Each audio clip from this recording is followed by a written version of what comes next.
এই ভিডিওটা প্রচুর শেয়ার করে দেন। পুরো দেশের মানুষ কি পারবো না যে চিকিৎসা খরচটা দেওয়ার জন্য? পারবো কিনা আমরা?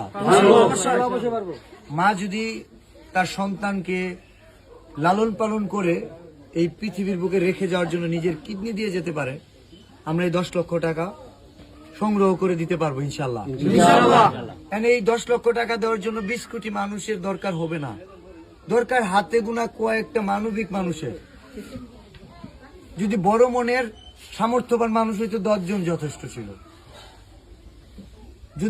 যদি সামর্থ্যবান না হয়, শুধু বড় মনের হয়, 1000 মানুষের যথেষ্ট, 1000 করে টাকা দিল। যারা ভিডিওটা দেখতেছেন তাদের কেউ না দিলেও সমস্যা নাই, তাদের যে শেয়ারটাই যথেষ্ট।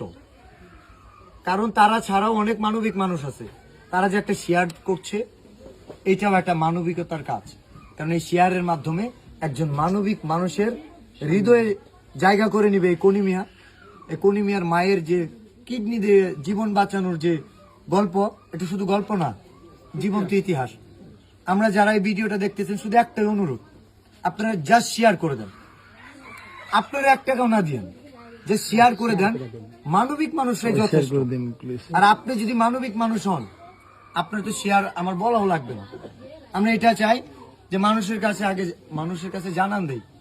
প্লিজ, আমি নিজের জন্য কখনোই চাই নাই লাইক, কমেন্ট, শেয়ার, কিন্তু মানবতার জন্য চাইলাম, চেয়েই নিলাম। মানবিক মানুষ যারা আছেন, এই ভিডিওটা প্রচুর শেয়ার করে দেন।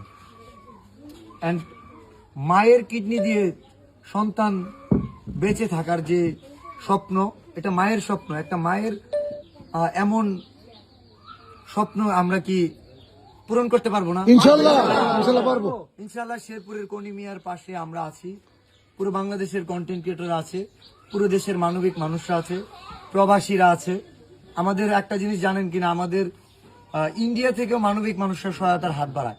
সেই সাথে ধন্যবাদ কলকাতা, আসাম, পশ্চিমবঙ্গের মানুষ সহ ওপার বাংলার বাংলা ভাষাভাষী মানুষ যারা আমাদের মনের কথা, হৃদয়ের কথা বুঝে। ধন্যবাদ দিয়ে এই ভিডিওটা শেয়ার চাই। কনি মিয়ার পাশে আমরা পুরো বাংলাদেশের কন্টেন্ট ক্রিয়েটররা, মানবিক মানুষরা একসাথে দাঁড়াইতে চাই ইনশাআল্লাহ।